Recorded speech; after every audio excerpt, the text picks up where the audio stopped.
అదే RTV app వార్తల్ని క్షణాల్లో చదివే అవకాశం ఉంటుంది. ఒక న్యూస్ పేపర్, ఒక టెలివిజన్ ఛానల్ మీ చేతుల్లో ఎప్పుడూ ఉంటాయి.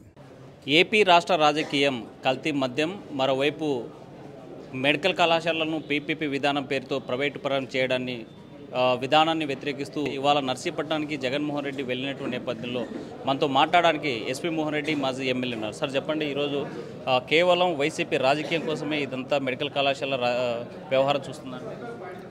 రాజకీయం చేస్తుండేది టీడీపీ వల్ల, వైసీపీ వల్ల. దేశంలో ఎక్కడా లేనటువంటిది 17 మెడికల్ కాలేజీలు అట్ టైం పర్మిషన్ తీసుకొని వచ్చి అట్ టైం స్టార్ట్ చేసినాడు కన్స్ట్రక్షన్. దాదాపుగా 3,500 కోట్లు ఖర్చు అయింది. 5 మెడికల్ కాలేజీలు ఒకటే రోజు ప్రారంభోత్సవం జరిగింది. క్లాసెస్ జరుగుతుంటాయి. మొన్న ఆల్ ఇండియా ఫస్ట్ వచ్చాను, నంద్యాల కాలేజ్ స్టూడెంట్. 5 కాలేజీలు, మెడికల్ కాలేజీలు ఒకటేసారి ప్రారంభోత్సవం చేసినటువంటి ముఖ్యమంత్రి స్వాతంత్రం వచ్చిన తర్వాత భారతదేశంలో ఎవరైనా ఉన్నారో చెప్పమనండి. 14 సంవత్సరాలు ఆయన దాదాపుగా ముఖ్యమంత్రిగా అన్నాడు. ఒక్క మెడికల్ గవర్నమెంట్ కాలేజ్ అయినా తెచ్చి రిబ్బన్ కత్తిరించినాడా? లేదు.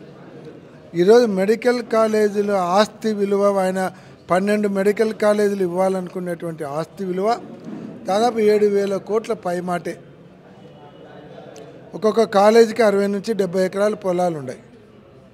12 6 72 అంటే 7,000 ఎకరాల పొలం. 4 కోట్లు వేసుకోండి, 4-5 కోట్లు వేసుకుంటే 3,000 3,500 కోట్లు అదే అవుతుంది.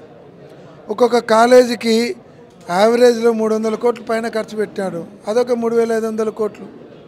అంటే 7,000 కోట్ల రూపాయల ఆస్తిని బినామీలను ముందర పెట్టుకొని తెలుగుదేశం పార్టీ నాయకులు కొట్టేయడానికి స్కెచ్ ఇది తప్ప ఇది కాదు. మేము రాజకీయం చేయడం లేదు. ప్రజల ఆస్తులు వాళ్ళు దోచుకోకుండా అడ్డుపడుతున్నాం. ఏదైతే ప్రజలకు ఉచితంగా వైద్యం అందించాలి. ఒక క్వశ్చన్కి ఆన్సర్ చెప్పమనండి. ఏదైతే టీచింగ్ హాస్పిటల్స్ ఉంటాయో ఆ టీచింగ్ హాస్పిటల్స్ మీరు ప్రైవేటు వ్యక్తులకు ఇచ్చిన తర్వాత వాళ్ళు ఉచితంగా వైద్యం చేస్తారా ఆ ఏరియాలో ఉన్నటువంటి పేషెంట్లకు? ఈరోజు గవర్నమెంట్ హాస్పిటల్ అయితే ఉచిత వైద్యం. వాళ్ళు ఓపీకి డబ్బులు తీసుకుంటారు, టెస్టింగ్లకు డబ్బులు తీసుకుంటారు, ఆపరేషన్లకు డబ్బులు తీసుకుంటారు, ప్రతి దానికి డబ్బులు వసూలు చేస్తారు. పేద ప్రజలకు ఉచితంగా వైద్యం అందించాలని జగన్మోహన్ రెడ్డి గారు కాలేజీతో పాటు టీచింగ్ హాస్పిటల్ పెడితే అవన్నీ కూడా ప్రైవేటు వ్యక్తులకు ఇస్తే వాళ్ళకు ఉచిత వైద్యం ఎక్కడి నుంచి వస్తారు? జగన్మోహన్ రెడ్డి అధికారంలో ఉన్నప్పుడు నిజంగా చిత్తశుద్ధి ఉంటే 450 కోట్లు రుషికొండకి తగలబెట్టారని, ఆ చిత్తశుద్ధితో అదే 450 కోట్లతో మెడికల్ కళాశాల ఎందుకు కట్టించలేదని సత్యకుమార్ యాదవ్ మంత్రి చెప్పేటట్టు. ఆయనకు బుద్ధిని మాట్లాడుతున్నాడా? 7 కాలేజీలు రెడీ అయినాయి కదా, 5 కాలేజీలు ప్రారంభోత్సవం కూడా జరిగింది కదా, 2 కాలేజీలు అబౌట్ రెడీ కదా, మీరే చెప్తున్నారు.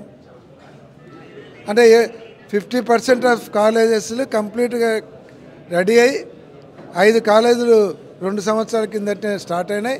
ఇంకా 2 కాలేజీలు రెడీగా అంటే మీరే సీట్లు వద్దని రాసినారు. మిగతా కాలేజీలు కూడా దాదాపుగా 70% పూర్తయినాయి. మరి చేసినాడు కదా ఆయన. కరోనా పైన 3 సంవత్సరాలలో 7 కాలేజీలు పూర్తి చేసి మిగతా 10 కాలేజీలను దాదాపుగా 70% పూర్తి చేస్తే ఇంత విజన్ ఉండేటువంటి నాయకులు మీరు యోగాంధ్రకు కనీసం ఆయన 400 కోట్లు అంటున్నారు. మీరు ఆ 400 కోట్లు కడితే బిల్డింగ్ ఉంది, మీరు టూరిజానికి వాడుకోవచ్చు అని చెప్తున్నారు. మీరు యోగాంధ్రకు పెట్టి 350 కోట్లు ఆడండి. 1 గంట యోగా చేయడానికి 350 కోట్లు ఖర్చు పెడతారా పబ్లిసిటీ కోసం? అది పెడితే 3 కాలేజీలు తయారవుతాయి కదా. అది కనపడడం లేదా సత్యకుమార్ గారికి? మీ షోకులకే కదా ఖర్చు పెట్టింది.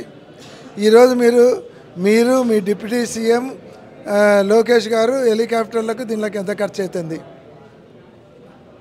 దాదాపుగా ఈ సంవత్సరంన్నరకే 70-80 కోట్లు 100 కోట్ల దాకా ఖర్చు అయిందని మొన్న ఏదో పేపర్లో వచ్చింది. మరి ఇంత ఖర్చు పెట్టేటోళ్ళు సరే జగన్మోహన్ రెడ్డి గారిని అంటున్నారు. 7 కాలేజీలు పూర్తి చేసినారు. సంవత్సరంన్నరలో ఒక్క కాలేజీనన్నా పూర్తి చేసినారా? కనీసం ఒక ఇటుక పెట్టినారా?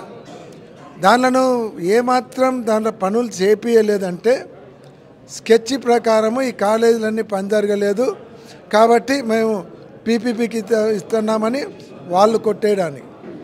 పీపీపీ అంటే ప్రైవేట్ పబ్లిక్ పార్ట్నర్షిప్ కాదు, వీళ్ళ దృష్టిలో ప్రైవేట్ పర్సనల్ పార్ట్నర్షిప్. పర్సనల్ అంటే లోకేష్ గారు,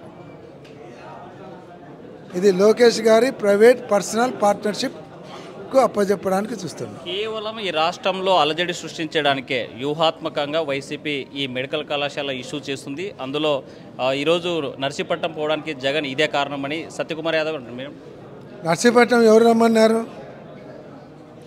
స్పీకర్ గారు ఏం చెప్పినారు? నర్సీపట్నంలో కాలేజీ లేదు, బిల్డింగ్ లేదు, ఇక్కడ రూపాయి ఖర్చు పెట్టలేదు, ఏ నాయకుడు వచ్చి చూపిస్తాడో దమ్ముంటే చూపించమని చెప్పినాడు. సరే నేనే చూపిస్తా పదా, వాళ్ళు వీళ్ళందుకు నేనే చూపిస్తానని జగన్మోహన్ రెడ్డి గారు అయ్యన్న పాత్రుడి గారికి చూపించడానికి వెళ్తున్నారు. వాళ్ళు పిలుస్తేనే పోతున్నాడు. వాళ్లకు కళ్ళు మూసుకుపోయినాయి, ఆ కళ్ళు తెరిపేయడానికి పోతున్నారు. ఈరోజు మీరు మెడికల్ కాలేజ్ ప్రైవేటీకరణ మానుకోండి, మేమేం అల్లరి చేయము, దీన్నేం రచ్చ చేయాల్సిన అవసరం లేదు కదా. అంటే ఇది పూర్తి ప్రైవేటీకరణ కాదు, ప్రభుత్వ బాధ్యత ఉంది అని చెప్పి స్వయంగా హైకోర్టు కూడా అభిప్రాయపడుతుంది కదా. ఆ రకంగా పరిపాలనా విధానంలో కూడా జోక్యం చేసుకోవాలని హైకోర్టు అంటుంది కదా. సరే పూర్తి ప్రైవేటీకరణ కాదు, వీళ్ళని ఈరోజు ఒక జీవో రిలీజ్ చేయమనండి. వీళ్ళు కట్టించేటువంటి పీపీపీ విధానంలో ఉన్నటువంటి హాస్పిటల్ అన్నీ కూడా అక్కడికి వచ్చేటువంటి పేషెంట్లకు ఫ్రీగా వైద్యం చేస్తాము, ఇది ప్రభుత్వ పార్ట్నర్షిప్ ఉంది కాబట్టి ఫ్రీగా వైద్యం చేస్తామని ఒక జీవో ఇవ్వమనండి, అప్పుడు ఒప్పుకుంటాం. రాష్ట్రంలో కల్తీ మద్యమాన్ని ఎట్లా చూడాలి? కల్తీ మద్యం అందరు చూస్తూనే ఉంటారు. కాటేజ్ ఇండస్ట్రీస్ అయిపోయినాయి అంటే ప్రాంతానికి ఒకటి బయటపడతా ఉంది. ఇక్కడ హిందూపూర్లో, అక్కడ గన్నవరంలో, ఇక్కడ మదనపల్లి ఏరియాలో జిల్లాకు ఒకటి కాటేజ్ ఇండస్ట్రీస్ వస్తున్నాయి. ఆ రోజు లిక్కర్ స్కామ్ అన్నారు, ఇంతవరకు రికార్డెడ్ ఎవిడెన్స్ లేదు, ఎక్కడ డైరెక్ట్ పట్టుబడలేదు, ప్రభుత్వ షాపులలోనే అమ్మినారు, ఆ ఖజానాకే పోయింది. ఇక్కడేమో వీళ్ళే తయారు చేస్తున్నారు, పోనీ దానికి పర్మిషన్లు ఉన్నాయంటే అది లేదు, సైంటిఫిక్గా తయారు చేస్తున్నారంటే అది లేదు. స్పిరిట్ తెచ్చున్నారు, ఆడెవరు పల్లెటూళ్ళల్లో పనిచేసేవాళ్ళు, పొలాలలో పనిచేసే వాళ్ళతో ఆ ప్రాసెస్ నడిపించి లిక్కర్ తయారు చేస్తున్నారు. అంటే ఆ లిక్కర్ తాగినవాడు ఏం కావాలి? ప్రజల ఆరోగ్యం ఏం కావాలి? అంటే కల్తీ మద్యమాన్ని ప్రోత్సహిస్తుంది పూర్తిస్థాయి వైసీపీ అనేసి ప్రభుత్వం ఆరోపిస్తుంది. కల్తీ మద్యం ప్రోత్సహిస్తుంటే ఈరోజు వాళ్ళ గవర్నమెంట్లో వాళ్ళు బీఫారం ఇచ్చినటువంటి వ్యక్తులు, వాళ్ళ కండువాలు వేసుకొని చంద్రబాబు నాయుడు గారు భుజం మీద చేసి ఫోటోలు దిగినటువంటి వ్యక్తులు వాళ్ళు తయారు చేస్తున్నారని మీ గవర్నమెంట్ అధికారులే కేసులు పెట్టినారు. అంటే మేము తెలుగుదేశం నాయకుల దగ్గర పోయి మీరు లిక్కర్ వ్యాపారం చేయండి, మీకు అండగా ఉంటామంటాను. మేము ఏ తప్పు చేయకుండా తీసుకుపోయి లోపల వచ్చన్నారు. మేము వాళ్ళకి సపోర్ట్ చేస్తామంటే వాళ్ళు చేస్తారా? బుద్ధిండి మాట్లాడుతున్నారా? ప్రజలు ఇంత అబద్ధాలు డైరెక్ట్గా ఇన్ని అబద్ధాలు చెప్తే ప్రజలు అసహించుకుంటారనేటువంటి మినిమం ఇది కూడా లేదు వాళ్ళకి, అంటే సిగ్గు లేదు. నిస్సిగ్గుగా అబద్ధాలు చెప్పడంలో తెలుగుదేశం చంద్రబాబు నాయుడు గారు ఒక్కరే అనుకున్నాం, కానీ చంద్రబాబు నాయుడు గారు మొత్తం తెలుగుదేశం నాయకులందరినీ బాగా ట్రైన్ చేసి వదిలిపెట్టాడు. ఈ ప్రభుత్వానికి ఏం చెప్పదలుచుకున్నారు? ఈ కల్తీ మద్యమాన్ని వెంటనే ఆపాలి. ఇందులో ఉన్నటువంటి ఏదో చిన్న నాయకులను, చిన్న వ్యక్తులను పట్టుకొని వాళ్ళని కేసులు పెట్టి అనిపించడం మోయడం కాదు. దీని మీద సిబిఐతో ఎంక్వైరీ జరపాలి. దీంట్లో ఎవరెవరు హస్తం ఉందో వాళ్ళందరినీ కూడా సిబిఐ ఎంక్వైరీలో బయటకు వస్తుంది. సిబిఐ ఎంక్వైరీ చేయాలని డిమాండ్ చేస్తున్నాం. ప్రైవేట్ మెడికల్ కాలేజీ పీపీపీ విధానాన్ని మానుకోకుంటే తీవ్రమైనటువంటి పరిణామాలు ఎదుర్కొంటారు. ఈ పోరాటాన్ని అవసరమైతే ఢిల్లీ స్థాయికి కూడా తీసుకుపోవడానికి పార్టీ వెనకాడదని తెలియజేస్తున్నాం. మొత్తంగా చూసుకుంటే పీపీపీ విధానాన్ని వ్యతిరేకిస్తూ ఉన్నాము. కల్తీ మద్యమాన్ని తప్పనిసరిగా దీనిపైన సిబిఐ విచారణ జరిపి దోషులు ఎవరో వారి బయట చర్యలు తీసుకోవాలని డిమాండ్ చేసేటువంటి పరిస్థితి. వీడియో జర్నలిస్ట్ చంద్రశేఖర్తో హుస్సేన్, ఆర్టీవీ, కర్నూలు. మరిన్ని వీడియోస్ కోసం ఛానల్ ని సబ్స్క్రైబ్ చేయండి, లేటెస్ట్ అప్డేట్స్ కోసం వాట్సాప్ ఛానల్ ని ఫాలో చేయండి అండ్ లింక్ డిస్క్రిప్షన్ లో ఉంది.